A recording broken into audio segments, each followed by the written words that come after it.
তাহলে এই ধরনের ইসলামী রাষ্ট্র প্রতিষ্ঠার জন্য আমরা কি করতে পারি?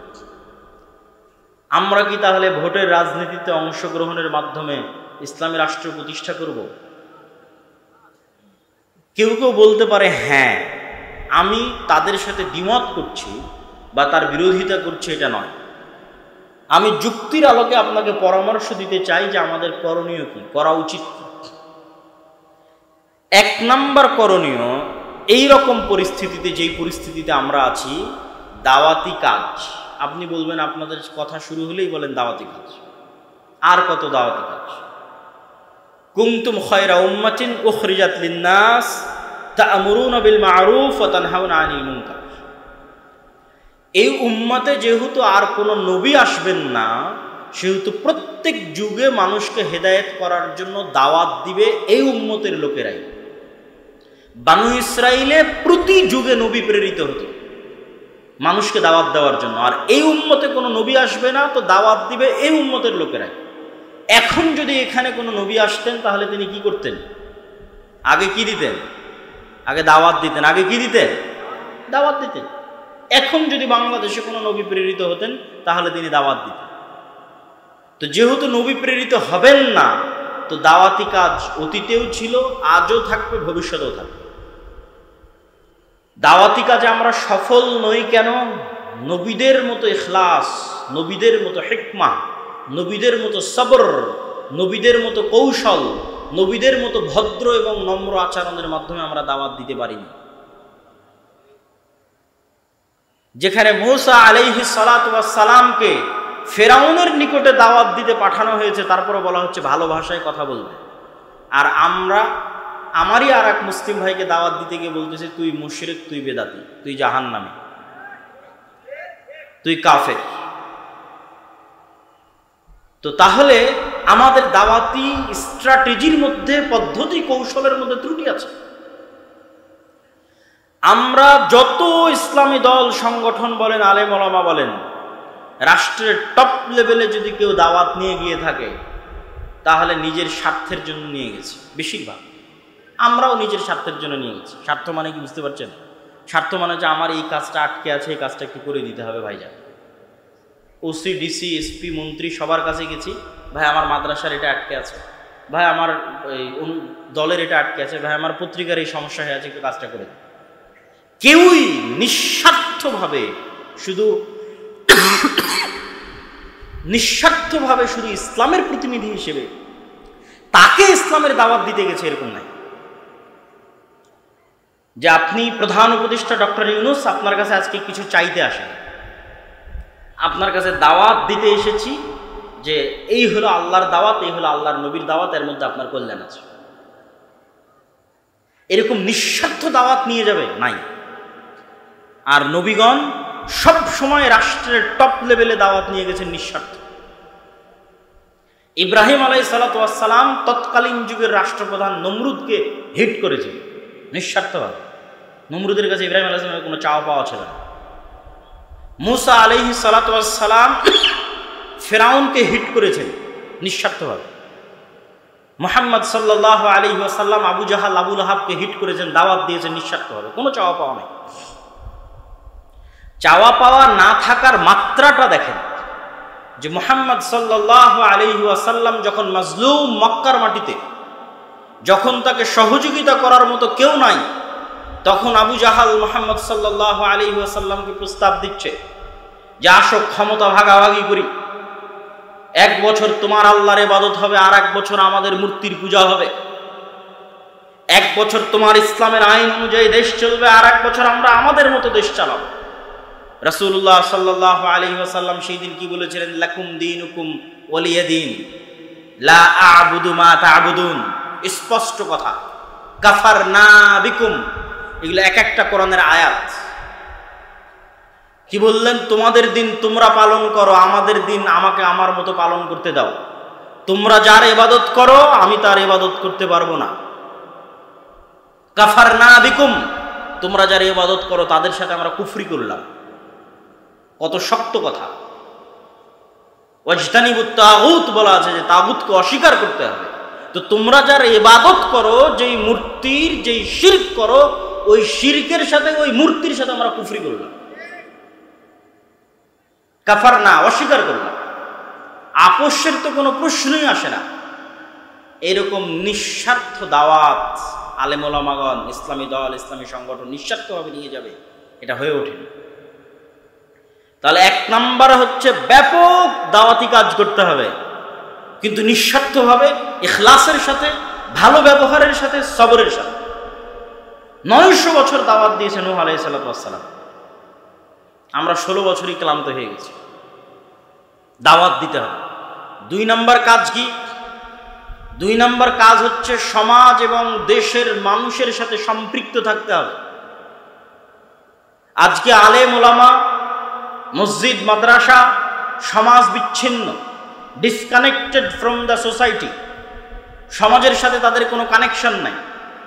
আমাদের কাজ কি? আমরা ঘরে বসে বই লিখব, গবেষণা করব, ক্যামেরার সামনে একটা ভিডিও রেকর্ড করব, অনলাইনে কোর্স পরিচালনা করব, বিশ্ববিদ্যালয় মাদ্রাসায় টিচারি করব। সমাজ আর দেশ জান্নাতে গেল কি জাহান্নামে গেল দেখে লাভ নাই। অথচ আমাদের নবী মুহাম্মদ সাল্লাল্লাহু আলাইহি ওয়াসাল্লাম না বই লেখা জানতেন, না বই পড়া জানতেন। তাহলে আমার নবী গবেষকও ছিলেন না, আমার নবী লেখকও ছিলেন না, আর আমার নবী পিএইচডি ডিগ্রিধারীও ছিলেন না, আর আমার নবী কোনো বিশ্ববিদ্যালয় মাদ্রাসায় চাকরিও করতেন না। তাহলে তিনি আল্লাহর কাছ থেকে জ্ঞান নিয়ে, মানে কোরআন শিখে 5 ওয়াক্ত সালাত আদায় বাদে বাকি সময় মানুষের পিছনে দিতেন। কার বাড়িতে কে মরলো, কার মেয়ের বিয়ে, তো কে কষ্টে আছে, কার বাড়িতে খাবার নাই, কে ঋণগ্রস্ত আছে, মানুষের দুঃখ কষ্টের ভাগিদার এবং ভাগ বাটোয়ারার অংশীদার ছিল। মদিনা এবং মক্কায় বসবাসরত কোনো মানুষ মনে করবে যে আজকে সে বিপদগ্রস্ত আছে আর তার পাশে দাঁড়ানোর মতো মুহাম্মদ সাল্লাল্লাহু আলাইহি ওয়াসাল্লাম নাই, এটা অসম্ভব। তিনি সমাজের মানুষের সাথে ফুললি কানেক্টেড ছিলেন। আপনি সমাজ বিচ্ছিন্ন হয়ে কখনোই ইসলাম প্রতিষ্ঠা করতে পারবেন না। আর ইসলাম 4 দেওয়ালের মধ্যে, মসজিদের 4 দেওয়ালের মধ্যে সীমাবদ্ধ থাকার জিনিসও নয়। ইসলামকে রিপ্রেজেন্ট করতে হবে। আপনাকে ইসলামের প্রতিনিধি হিসেবে সমাজের মানুষের সাথে কানেক্টেড হতে হবে, যে ইসলাম কত সুন্দর, এই মানুষের সাথে উঠা বসা করে দেখো কত সুন্দর। এই ইসলামের প্রতিনিধি, এর সাথে কথা বলে দেখো ইসলাম কত সুন্দর। আজকে আফগানিস্তানে যারা ক্ষমতায় এসেছে তাদের আকীদা নিয়ে সমালোচনা হতে পারে, তাদের বিশ্বাস নিয়ে ফতোয়া, ফারায়েজ, মাসলা মাসাইল নিয়ে মতভেদ থাকতে পারে, কিন্তু 2টা পয়েন্টে কোনো আফগানিও দ্বিমত করবে না যে তারা সত্যবাদী, ন্যায়পরায়ণ। কোথাও 1টা টাকা দুর্নীতি হবে, এটি তাদের দ্বারা বরদাস্ত করা সম্ভব নয়। তো তারা এই জায়গায় এসেছে কিভাবে? সমাজের মানুষের সাথে সম্পৃক্ত থেকে, সমাজের মানুষের দুঃখ কষ্টের অনুভূতির অংশীদার হয়ে, সমাজের মানুষের দায়িত্ব নিয়ে। যখন রাশিয়ার সাথে যুদ্ধের পর গোটা আফগানিস্তানে গৃহযুদ্ধ, কোনো ল অ্যান্ড অর্ডার নাই, যেমন আমাদের দেশে 3 দিন কোনো সরকার ছিল না, এরকম ল অ্যান্ড অর্ডার বিহীন অবস্থায় খুন, চুরি, রাহাজানি, ধর্ষণ একাকার। তখন এক মাদ্রাসার ছাত্ররা বের হয়ে এক জায়গায় ধর্ষকের শাস্তি প্রকাশ্যে বাস্তবায়ন করে দিয়েছে। তখন মানুষজন কি দেখল? যে এরা তো ন্যায়পরায়ণতা প্রতিষ্ঠা করতে যায়, এদের কাছেই তো আমাদের জানমাল নিরাপদ, আমাদের ধন সম্পদ নিরাপদ, আমাদের পরিবার পরিজন নিরাপদ। আমরা কি চাই? নিরাপত্তা চাই, শান্তি চাই। তো ওই নিরাপত্তা, ওই শান্তির গ্যারেন্টি বাংলাদেশে বসবাসরত ইসলামের যারা রিপ্রেজেন্টার, ইসলামকে যারা প্রতিনিধিত্ব করে, তারা দিতে পেরেছে কিনা? তারা তাদের ন্যায়পরায়ণতা, সত্যবাদিতা দিয়ে সেটা ফুটে তুলে ধরতে পেরেছে কিনা? অতএব আপনাদেরকে সমাজের সাথে কানেক্টেড থাকতে হবে। তাহলে 1 নাম্বার বললাম ব্যাপক দাওয়াতি কাজ করতে হবে, 2 নাম্বার বললাম সমাজের সাথে সম্পৃক্ত থাকতে হবে, 3 নাম্বার শক্তিশালী প্রতিষ্ঠান তৈরি করতে হবে। এবার আসবে আপনাদের গণতান্ত্রিক রাজনীতির উত্তর। শক্তিশালী প্রতিষ্ঠান মানে কি? ইউরোপ, আমেরিকা এবং ইংল্যান্ডে গণতন্ত্র কেন টেকসই? ইংল্যান্ড এবং আমেরিকাতে প্রতিষ্ঠানগুলো পাওয়ারফুল, এই জন্য টেকসই। প্রতিষ্ঠান পাওয়ারফুল মানে পুলিশ বাহিনী স্বাধীন স্বতন্ত্র, বিচার বিভাগ স্বাধীন স্বতন্ত্র। ক্ষমতায় বাইডেন কি ট্রাম্প সেটা বিষয় না, পুলিশ তার মতো ফাংশন করে, বিচার বিভাগ তার মতো ফাংশন করে। কিন্তু আমাদের ভারত পাকিস্তান বাংলাদেশের প্রবণতা হচ্ছে যেই ক্ষমতায় আসে সে পুলিশ আর্মি বিচার বিভাগ সবগুলোকে নিজের পকেটের মধ্যে ঢুকিয়ে ফেলে। ফলত এখানে রাষ্ট্র প্রতিষ্ঠান দুর্বল হয়ে যায়, ফাংশন করে না। তো শক্তিশালী প্রতিষ্ঠান মুসলমানদের নাই। কোটি কোটি ভোটার আছে, কিন্তু এই কোটি কোটি ভোটারের প্রতিনিধিত্বকারী শক্তিশালী প্রতিষ্ঠান নাই। আপনি শক্তিশালী প্রতিষ্ঠানের, বেসরকারি শক্তিশালী প্রতিষ্ঠানের দু একটা উদাহরণ নেন। যখন প্রধানমন্ত্রী হাসিনা বিদায় নিল তখন অটোমেটিক ট্রানজিশন অফ পাওয়ার হয়ে বিবেক দিয়ে চিন্তা করে পদক্ষেপ গ্রহণ করতে হবে। আপনি পদক্ষেপ গ্রহণ করেন, অথবা ছাত্ররা করুক, অথবা অন্য কেউ করুক। আপনি যদি মনে করেন যে আপনি বাংলাদেশের মাটিতে ইসলামকে বিজয়ী দেখতে চান, তাহলে আপনাকে জানতে হবে আপনি কেন ইসলামকে বিজয়ী দেখতে চান। আপনাকে যদি আমি বলি যে ইসলাম মানে হচ্ছে সকলকে বাধ্যতামূলক এখানে পর্দা করতে বলা হবে, আপনাকে যদি আমি বলি সকলকে বাধ্যতামূলক এখানে সালাত আদায় করানো হবে, তাহলে তো আপনারা সবাই ভয় পেয়ে যাবেন যে তাহলে আর ইসলামী খেলাফতের দরকার নাই বাবা। কেননা হাজার হাজার মানুষ এখানে বসে আছেন যারা হয়তো নিয়মিত সালাত আদায়ের সুযোগ পান না বা আগ্রহ থাকলেও করেন না। হাজারো মানুষ আছে যারা হয়তো মুখে দাড়ি রাখেননি, তখন ভয় পাবেন, থাক ওই ইসলামী খেলাফত দরকার নেই, গণতন্ত্র আছে, গণতন্ত্রই থাক। কিন্তু আপনাকে জানতে হবে যে এর ঊর্ধ্বে উঠেও, এই ইবাদাহ এবং হুকুম আহকামের ঊর্ধ্বে উঠেও ইসলামী খেলাফতের আরেকটি চেহারা আছে যেটি আজকের আন্তর্জাতিক বিশ্ব আপনাকে দেখতে দিতে চায় না। আন্তর্জাতিক বিশ্ব আপনাকে বুঝাতে যায়, দেখো ইসলামী খেলাফা মানে এভাবে রজম করে হত্যা করা হবে, ইসলামী খেলাফা মানে এইভাবে তোমাদের হাত কাটা হবে। মানে জাস্ট ভীতিকর চেহারাটা জনগণের সামনে তুলে ধরা, যেন মানুষ কখনোই অন্তর থেকে জাস্ট মুখে তাকবীর দেওয়ার সময় আছে, কিন্তু বাস্তবে চাওয়ার সময় কেউ চাইবে না যে এখানে ইসলামী খেলাফা প্রতিষ্ঠিত হোক। কিন্তু ইসলামী খেলাফা বা ইসলামী রাষ্ট্র ব্যবস্থার একটা পজিটিভ দিক আছে, এটা এখন আমাদের আলোচনা করতে হবে, জানতে হবে, এটা জানার সুযোগ মানুষের মধ্যে আগ্রহ আছে। এখন মানুষ 16 বছরের ফ্যাসিজম দেখেছে, দুর্নীতি দেখেছে, অন্যায় অত্যাচার গুম খুন দেখেছে। এখন মানুষ মনে করছে আমরা ভালো একটা অবস্থার দিকে এগিয়ে যাব, কিন্তু সত্যি বাস্তবেই কি ভালো একটা অবস্থার দিকে এগিয়ে যাওয়া সম্ভব? যেতে চাইলে কিভাবে সম্ভব? তো ইসলামী খেলাফা এবং রাষ্ট্র ব্যবস্থার দুটো মৌলিক মূলনীতি আপনাদের সামনে তুলে ধরি। এক, ইসলামী খেলাফা বা ইসলামী রাষ্ট্র মানে সেখানে শতভাগ সত্যবাদিতা থাকবে, সেখানে শতভাগ ন্যায়পরায়ণতা থাকবে। শতভাগ সত্যবাদিতা এবং শতভাগ ন্যায়পরায়ণতা দ্বারা আমি কি বুঝাচ্ছি? শতভাগ সত্যবাদিতা এবং ন্যায়পরায়ণতা দ্বারা বুঝাচ্ছি যে আজকে আমরা নীলফামারীতে সবাই মিলে ঘোষণা করলাম যে এখানে আমরা ইসলামী খেলাফা কায়েম করলাম। ইসলামী খেলাফা কায়েম করার পর সবার জন্য সালাত বাধ্যতামূলক করে দিলাম, সবার জন্য পর্দা বাধ্যতামূলক করে দিলাম। তারপরে যার জন্য সালাত বাধ্যতামূলক করেছি ওই নামাজি ওসি, হাজি ডিসি, হাজি টিওনো ইওনো এবং নামাজি এসিল্যান্ড এবং সাব রেজিস্ট্রার, এরা যখন এদের চেম্বারে বসতেছে তখন ঘুষ খাচ্ছে, কিন্তু সে নাকি সালাত আদায় করে, নামাজ পড়ে। আবার সেই ঘুষের টাকা, সেই প্রশ্ন ফাঁসের টাকা নাকি আল্লাহর রাস্তায় দান করতেছে। অনেক বড় দানবীর হিসেবে বড় বড় জালসা সম্মেলনে প্রধান অতিথি, বিশেষ অতিথি হিসেবে আমন্ত্রিত হচ্ছে। আপনি দেখান গত 16 বছরের কোন রাজনৈতিক নেতা, কোন ওসি ডিসি এসপি এমন নাই যে কোনো না কোনো মাদ্রাসা, কোনো না কোনো মসজিদ, কোনো না কোনো জালসা, কোনো না কোনো ইসলামী সম্মেলনের সাথে জড়িত ছিল না? বের করে। তাহলে তারা ইসলামের আসল অর্থটা বুঝতে পারেনি। এবং যে বুঝতে পারে যে ইসলামের আসল অর্থ কি, সে বলবে এগুলো গণতন্ত্র, সমাজতন্ত্র, এগুলোর দরকার নাই, রাষ্ট্র ক্ষমতা ইসলামকে যেতে দাও, শতভাগ বলবে।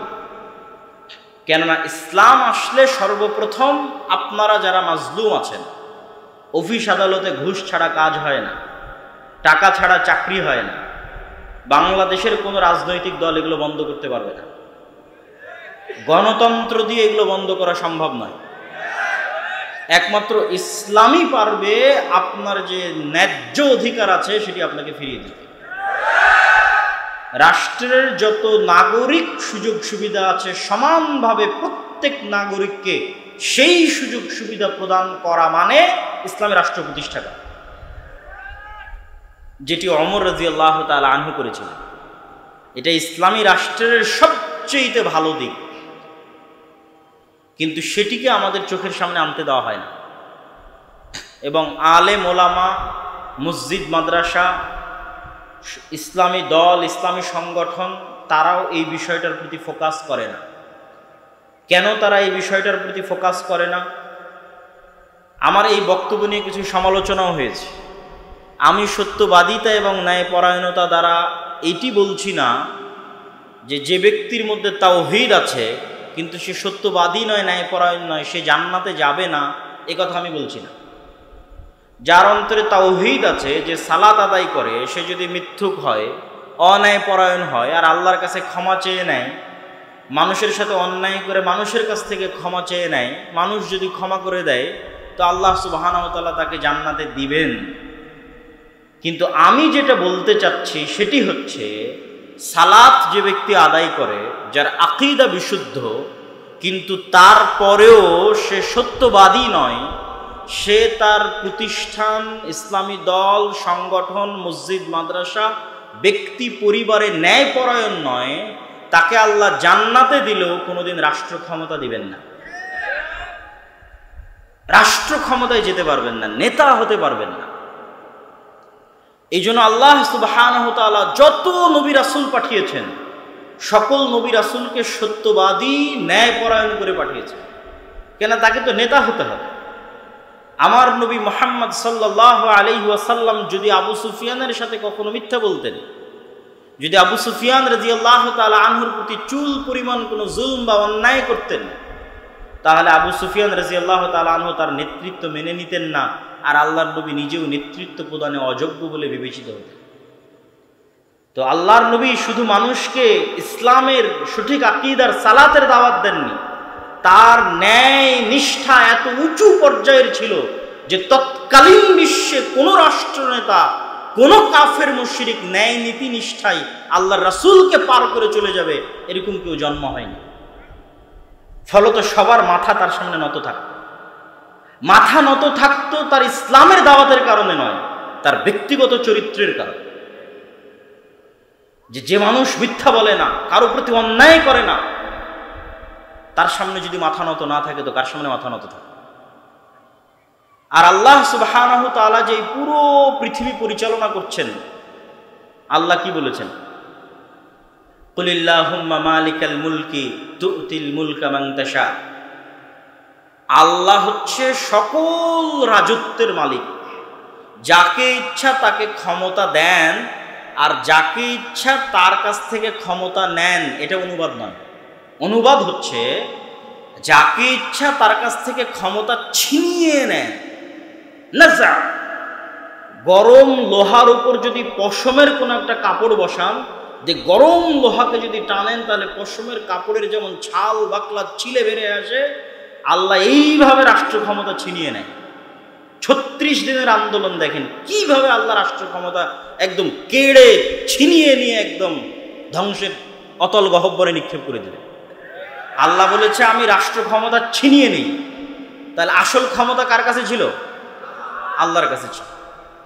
আর শেখ হাসিনার কাছে ক্ষমতা ছিল অস্থায়ী, এখন যে এসেছে তার কাছেও অস্থায়ী, 50 বছর পর যে আসবে তার কাছেও অস্থায়ী, 1000 বছর পূর্বে যে এসেছিল তার কাছেও অস্থায়ী, কিয়ামত পর্যন্ত যারা আসবে তাদের কাছেও অস্থায়ী। তাহলে স্থায়ী ক্ষমতার মালিক কে? আল্লাহ। এখন আল্লাহ এই পুরো পৃথিবী পরিচালনা করেন নিখুঁত মানদণ্ডে। আল্লাহ মানুষকে চ্যালেঞ্জ করেছেন যে তোমরা আসমানের দিকে তাকাও, তোমরা কি আসমানে কোনো ত্রুটি দেখতে পাও আমার সৃষ্টিতে? আপনি নিজেকে নিয়ে গবেষণা করেন যে আপনার সৃষ্টিতে আল্লাহর কোনো ত্রুটি আছে কিনা। নাক, হাত, পা, চোখ, মুখ এভাবে না রেখে অন্যভাবে রাখলে ভালো হতো। তো এই পুরো পৃথিবী আল্লাহ নিপুণ মানদণ্ডে চালান। সূর্যের যেভাবে ওঠার কথা, চন্দ্রের যেভাবে ডুবার কথা, ফেরেশতাদের যেভাবে যান কবজ করার কথা, ফেরেশতাদের যেভাবে যান দেওয়ার কথা, নতুন বাচ্চা জন্মদানের কথা, যেখানে বৃষ্টি বর্ষণের কথা, যা যেভাবে আছে সেভাবে অত্যন্ত নিপুণ এবং নিখুঁতভাবে ন্যায়ের সাথে, সত্যবাদিতার সাথে পরিচালিত হয়। তাহলে আল্লাহ তার ক্ষমতা ব্যবহার করেন ন্যায়পরায়ণতার সাথে। এই জন্য আল্লাহ সবসময় নিজেকে কি বলেছেন কোরআনে দেখবেন, আল্লাহ সবসময় নিজেকে বলেছে আজিজুন হাকিম, আমি মহাপরাক্রমশালী তবে প্রজ্ঞাময়। দুটো একসাথে লাগানোর কারণ কি? আল্লাহ যদি বলতেন আমি শুধু মহাপরাক্রমশালী, তাহলে যাকে যা ইচ্ছা তখন তাকে তাই করে দিতাম। কিন্তু আমার ক্ষমতা আছে, কিন্তু আমি হাকিম, প্রজ্ঞাময়। এই জন্য যা করি ন্যায়ের সাথে করি, যা করি সত্যবাদিতার সাথে করি। তো এখন আপনি ইসলামের নামে, আল্লাহর নামে, আল্লাহর রাষ্ট্র ক্ষমতার অংশ আল্লাহর দয়ায় নিবেন। আল্লাহ আপনাকে দিবে রাষ্ট্র ক্ষমতা, কেননা স্থায়ী ক্ষমতার মালিক আল্লাহ। ইসলামের নামে নিবেন, আল্লাহর নামে নিবেন, আল্লাহ আপনাকে রাষ্ট্র ক্ষমতা দিবে। তো যেই আল্লাহ তার ক্ষমতা প্রয়োগ করতেছেন সত্যবাদিতার সাথে, ন্যায়পরায়ণতার সাথে, ওই দুটো গুণ যদি আপনার সাথে ম্যাচ না করে, খাপ না খায়, তাহলে আপনি আল্লাহর দয়ায় কোনোদিন আল্লাহর প্রদত্ত ক্ষমতা পাবেন না। এই জন্য আপনি যত মসজিদে যান, মাদ্রাসায় যান, ইসলামী দলে যান, ইসলামী সংগঠনে যান, যত বিভেদ আছে, যত গন্ডগোল আছে, হানাফি কি, আহলে হাদিস কি, যত মত পার্থক্য আছে, এই মত পার্থক্যগুলোর মূলে মাসালা মাসাইল এবং আকীদার যতটা না ভূমিকা আছে। ধরেন দেওবন্দীদের সবার আকীদা এক, তারপরেও শত শত দলে বিভক্ত হয়ে আছে। এক মাদ্রাসা ভেঙে আর এক মাদ্রাসা তৈরি হয়েছে। আহলে হাদিসদের সবার আকীদা এক, তারপরে এক মাদ্রাসা ভেঙে আর এক মাদ্রাসা হয়েছে, এক দল ভেঙে আর এক দল হয়েছে। এই যে আকীদা এবং মাসালা এক হওয়ার পরও যে বিভেদগুলো, এই বিভেদগুলোর মধ্যে ঢুকেন, এই প্রত্যেকটা বিভেদের মধ্যে কারণ আপনি আকীদা মাসালা পাবেন না। কারণ হচ্ছে অন্যায়পরায়ণতা এবং মিথ্যা। হয় যিনি দলের নেতা আমির তিনি অন্যায়পরায়ণ অথবা মিথ্যার আশ্রয় নিয়েছেন, অথবা যারা কর্মী মামুর তার অধীনস্থ তারা অন্যায়পরায়ণ, মিথ্যার আশ্রয় নিয়েছে। মানুষের হক যথাযোগ্যভাবে বুঝিয়ে দিতে পারেনি, দায়িত্ব পালনে ন্যায় পরায়ণতা রক্ষা করতে পারেনি। তাহলে আমরা আমাদের এই ছোট ছোট প্রতিষ্ঠানে, ছোট ছোট গণ্ডির মধ্যে আমি ন্যায়ভাবে শাসন করতে পারছি না, সত্যবাদিতার সাথে শাসন করতে পারছি না, তাহলে আল্লাহ কিভাবে আমাকে বিশাল রাষ্ট্রের দায়িত্ব দিবেন? এটা অসম্ভব। এই জন্য আলহামদুলিল্লাহ, মাশাআল্লাহ, আপনাদের মধ্যে সঠিক আকীদা আছে, আমল আছে। কিন্তু মুসলমানেরা যদি চায় যে তাদের রাষ্ট্র ক্ষমতা প্রয়োজন, তাহলে তাদেরকে এই দুইটা জিনিসের প্রতি ফোকাস করতে হবে। আপনি ন্যায়পরায়ণতাকে কখনোই এত হালকাভাবে নিয়েন না, কখনোই না। আপনি মনে করছেন না আমি তো ন্যায়পরায়ণ, আপনি আপনার স্ত্রীর সাথে ন্যায়পরায়ণ কিনা এই বিচারে কিয়ামতের মাঠে ফেসে যাবেন। বাদ দিলাম রাষ্ট্রের কথা, দোকানপাটের কথা, আপনার স্ত্রীর ন্যায্য পাওনা আপনি বুঝিয়ে দিয়েছেন কিনা সঠিকভাবে, এই বিচারে কিয়ামতের মাঠে ফেসে যাবেন। আপনি জানেন বড় বড় আলেম ওলামারা বিবাহ অনেকেই করেননি। কেন করেনি? এই ভয়ে করেনি যে তার স্ত্রীর হক, ন্যায্য হক সে বুঝিয়ে দিতে পারবে। মানুষের হক খুবই কঠিন, ন্যায়পরায়ণতা প্রতিষ্ঠা করা খুবই কঠিন জিনিস। আপনি মনে করেছেন আমি হয়তো সালাত, সিয়াম সবকিছু সঠিক আকীদাতে জান্নাতে চলে গেলাম, কিন্তু বাপের সম্পত্তি বন্টন করার সময় বোনকে ন্যায়পরায়ণতার সাথে বন্টন করে দেন। মানে যেই জায়গায় দামি জমি সেখানে আপনি ভাগ নিয়েছেন, বোনকে দেননি। যেটা দূরে কম দামি আবাদ হয় না সেখানে বোনকে দিয়েছেন। তাহলে এই জমি বন্টনে কি আপনি ন্যায়পরায়ণতা করেছেন? করেননি। তাহলে আপনার মতো দুর্নীতিবাজ চোরকে আল্লাহ রাষ্ট্র ক্ষমতা দিবে আল্লাহর দয়ায়? অসম্ভব। আল্লাহর দয়ায় রাষ্ট্র ক্ষমতা পাবেন না, জোর করে মারামারি করে রাষ্ট্র ক্ষমতা সেটা ভিন্ন জিনিস। আমরা আলোচনা করছি ইসলাম রাষ্ট্র ক্ষমতায় যাবে কার দয়ায়? আল্লাহর দয়ায়। তো আল্লাহর দয়ায় ইসলাম যদি রাষ্ট্র ক্ষমতা যায়, তো মুসলমানদেরকে কি হতে হবে? মুখে বলতে হবে সত্য, কাজে হতে হবে ন্যায়পরায়ণ। পরিবারে, সমাজে, প্রতিষ্ঠানে, রাষ্ট্রে। এমনি দেশ চেঞ্জ হয়ে যাবে। একদিনে দেশ পরিবর্তন হওয়া সম্ভব, একদিনে। যারা রাষ্ট্র ক্ষমতায় আসে এরা অল্প সময়ের জন্য আসে, আর স্থায়ী থাকে কারা? ওই যে পুলিশ হাসিনার আমলে ছিল এখনো আছে, যে আর্মি হাসিনার আমলে ছিল সে এখনো আছে, সচিবালয়ে যে সচিব, ডিসি, ওসি হাসিনার আমলে ছিল, বদলি হতে পারে, কিন্তু ওরাই আছে। এরা হচ্ছে রিটায়ার্ড না হওয়া পর্যন্ত এরা থাকবে। তাহলে আসল ক্ষমতা কাদের হাতে? ওদের হাতে না, আসল ক্ষমতা ওদের হাতে।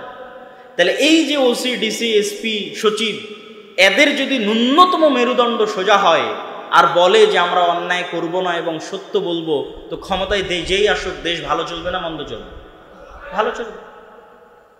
কিন্তু তাদের সেই শক্ত মেরুদণ্ড নাই। আমরা ওই শক্ত মেরুদণ্ডওয়ালা প্রজন্ম তৈরি করতে পারি।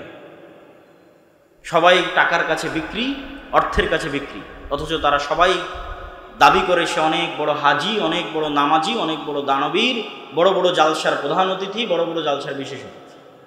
এগুলো ইসলাম নয়। আপনাকে সত্যবাদী এবং ন্যায়পরায়ণ হতে হবে যদি আপনি মুসলমানদের সম্মান রক্ষা করতে চান, ইসলামের সম্মান রক্ষা করতে চান। আর সত্যবাদিতা এবং ন্যায়পরায়ণতার উপর এতটা গুরুত্ব আমি কেন দিচ্ছি এখনকার ইদানিং বক্তব্যে, এত সমালোচনার পরে?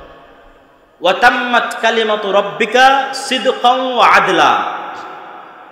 আল্লাহ সুবহানাহু ওয়া তাআলা কোরআন মাজিদে বলেন, আপনার প্রতিপালক আল্লাহ সুবহানাহু তাআলার সকল আদেশ সমাপ্ত হয়েছে সত্যবাদিতার উপরে, ন্যায়পরায়ণতার উপরে। মানে আল্লাহ যত আদেশ মানুষকে দিয়েছে প্রত্যেকটা আদেশ সত্য, প্রত্যেকটা আদেশ ন্যায়। একটা আদেশ শোনেন, আল্লাহ আদেশ দিয়েছে কি? তোমরা আল্লাহর ইবাদত করবা, শিরক করবা না। তো এবার কালেমা কি? লা ইলাহা ইল্লাল্লাহ।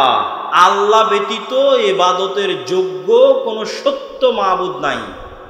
মানে আল্লাহ ব্যতীত যে মাবুদগুলোর ইবাদত করা হয় এদের মধ্যে দুইটা গুণ আছে, এক ওরা মিথ্যা, আর দুই ওরা ইবাদতের অযোগ্য। তো যেটা ইবাদতের অযোগ্য ওটাই অন্যায়পরায়ণতা, ওটাই জুলম, আর ওটাই মিথ্যা। আর সত্য কোনটা? একমাত্র সত্যকে আল্লাহ। আর একমাত্র ইবাদতের যোগ্য ন্যায় কোনটা? আল্লাহর ইবাদত করা। এটা হাদিসেও আছে। রাসূলুল্লাহ সাল্লাল্লাহু আলাইহি ওয়াসাল্লাম বলছেন, তোমরা কি জানো আল্লাহর হক মানুষের উপরে কি, আর মানুষের হক আল্লাহর উপরে কি?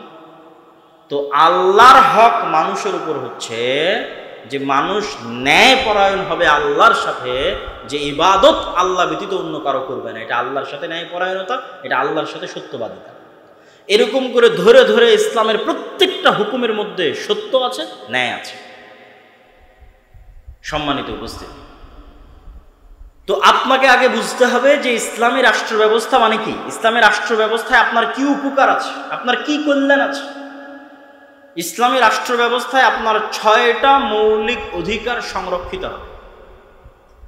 5টা মৌলিক অধিকার দিয়েছে জাতিসংঘ, আর ইসলাম দিয়েছে 6টা মৌলিক অধিকার। অন্ন, বস্ত্র, শিক্ষা, স্বাস্থ্য, বাসস্থান, এগুলোর কথা তো আমরা জানি। তার সাথে ইসলাম আরো একটি যুক্ত করেছে হচ্ছে সম্মান। আপনার সম্মান রক্ষা করা হবে ইসলামী রাষ্ট্রের দায়িত্ব। মানুষ যেন আপনার মানহানি করতে না পারে। ইসলামী রাষ্ট্র হয় কল্যাণমূলক রাষ্ট্র ব্যবস্থা। কল্যাণমূলক রাষ্ট্র ব্যবস্থায় সকল কিছুর জিম্মেদারি রাষ্ট্রের উপর। একজন মানুষ যদি না খেয়ে থাকে তাও দায়ী রাষ্ট্র। একজন মানুষের যদি ঘর না থাকে বসবাস করার জন্য দায়ী রাষ্ট্র। একজন মানুষের যদি গায়ে কাপড় না থাকে দায়ী রাষ্ট্র।